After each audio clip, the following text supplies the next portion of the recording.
when we're planning an aldol reaction in synthesis, we have to look at it retrosynthetically, right? These are aldol products, right? Here's a beta hydroxycarbonyl.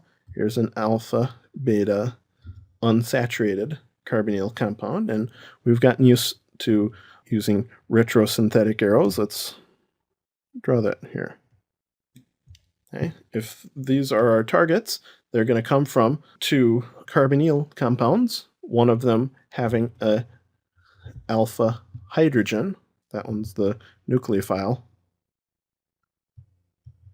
The other one with just the carbonyl can be the electrophile.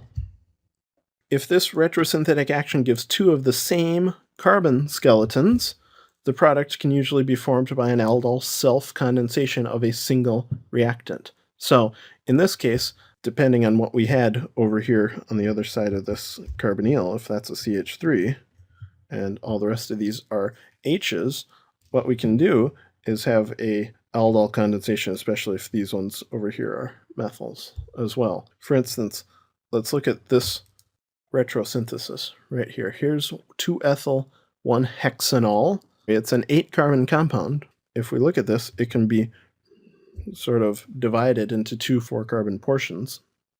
Let's take a look here, thinking about how retrosynthetically we can break this compound down, right? The hydroxyl could have come from a aldehyde, right?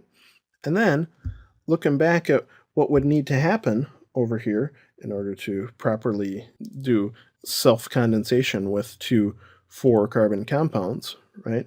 We could have alpha and beta to that carbonyl be unsaturated, okay? And then that means we could have originally done an aldol condensation with two equivalents of butanal. So take a look here at our products. The places where these are broken retrosynthetically is along the alpha-beta bond. That's the bond that is formed in the aldol reaction. So if you have a carbonyl in your product, imagine going backwards retrosynthetically by separating at the alpha and beta, okay? Because that's the bond that the aldol reaction forms. So even looking back at our synthesis here, this alcohol could have come from a aldehyde. If we imagine originally alpha and beta were separated, that makes sense. If that was an enone right there, then that could have come from the aldol self-condensation of butanal. If you're not sure about that, here I'll draw the actual aldol product before dehydration happens. CHOH, that's beta, CH, CH2, CH3. So there's beta, there's alpha.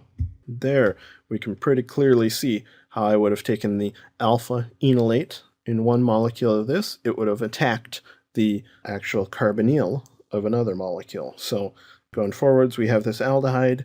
It makes the aldol self-condensation product. We dehydrate it to make the enone. I could do catalytic hydrogenation to get rid of the double bond. I could reduce the carbonyl to make an alcohol. This is the actual industrial synthesis of this particular alcohol.